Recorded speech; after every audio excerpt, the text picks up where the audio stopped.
A lot of folks have heard this phrase, right? 40 acres and a mule. As you say, a lot of people thought, okay, this just never happened. And your reporting is called 40 acres and a lie.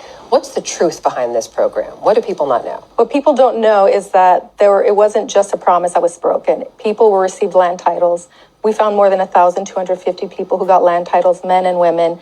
They picked out their plots of land, mostly on the plantations where they were enslaved. Actually, not everyone got 40 acres, which is another misconception. It was up to 40 acres. And then people were living there. They were planting their crops. They were selling them in Savannah. Some of them formed governments, elected a sheriff. They were living their lives, and they lived there for up to a year and a half before they were kicked off. How did they get kicked off the land that the government gave them? Basically, because Lincoln was assassinated. I mean, they had promised this land. They gave land titles. The government said, this is yours. You deserve it. You're going to keep it. But Congress needed to make those titles permanent. They had a majority in Congress who were willing to do it. But Andrew Johnson, he was the vice president. He was a white supremacist. He sided with the planters who wanted their land back, and he vetoed every effort to make those land titles permanent. You did a little more research to talk about the value of the land. This is an important part of your reporting here. 1 4-acre lot that you identified in Jacksonville, Florida, based on a sale last year, that it would, today, 40 acres would be worth $2.5 million there. It's not just the land that was lost here in your reporting. Tell me about what else you found. Yeah, well, just that generational wealth that wasn't passed on. You know, this 40 acres land was all the coast. It's like expensive coastal real estate. We found gated communities, golf courses, and restaurants, incredibly valuable lands. This is wealth that was not passed on, and that's kind of what we're trying to show is the impact. This is not a history lesson only. It's the impact on people who are alive today. That I'm writing an album called The Middle Passage. They've shown us every plantation with cotton on it. You know what plantation they've never shown us, Abby? The most prominent ones. The ones that were most profitable. The breeding plantations. Why don't you want to show us those? You know why?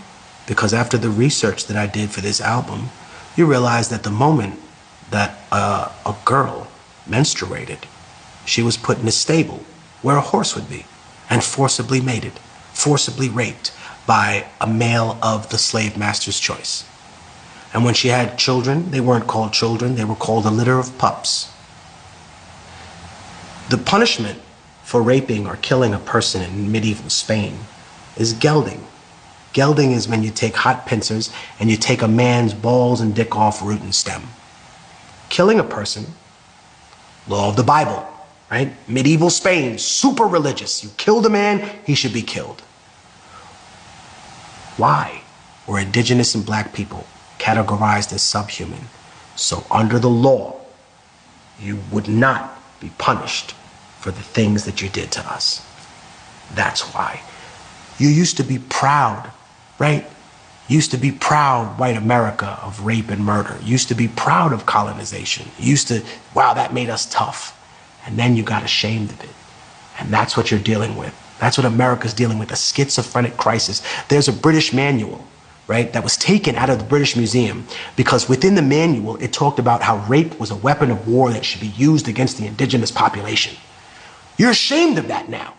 You're ashamed, right? Who was Christopher Columbus? His image has been so whitewashed, but he was trafficking little girls on an island. Who does that sound like, huh? All you right-wing defenders of Christopher Columbus and his legacy, he was trafficking 9-year-old indigenous girls on an island. Who does that remind you of, you intellectual coward? Just because liberals are dog shit doesn't mean that you shake hands with the devil. We're smarter than you. What makes you think? Hey. I got a question for you now, though. Go. Who's smarter, British people or American people? That's a really interesting question. British people are smart. What? British people are smarter. Smarter, dude. Yeah, we're smarter than you. What makes you think? What makes you think you're smarter? Bro, what's the language you speak? What's the language you speak? English. English. What's the country you're in now? England. England. Where did English originate from? Where did England originate from? Where did Europe. English originate from? I don't know still. Where did it from? America. Where did English originate from? America. Not education-wise, they were smart. Yeah, how you smarter? You don't even know where English started. Where did English originate from? Because you just said I'm in England and I'm speaking English, right? Yeah, you're speaking English. All right, so where did it originate from? In America. When you do those interviews with the Americans, yeah, you see how dumb they are. You ask them like Like a video like this? Yeah. When he's saying that English came from America? Where did they come from? You know these random facts, but if you ask, You're from England and you don't know where the language that's basically promoted by... It originated in England. I don't know where it originated from. English is a Germanic language. NoniSolutions.com. Wellbeing services, activities, movies, and news in one place and online. Enjoy and subscribe for free.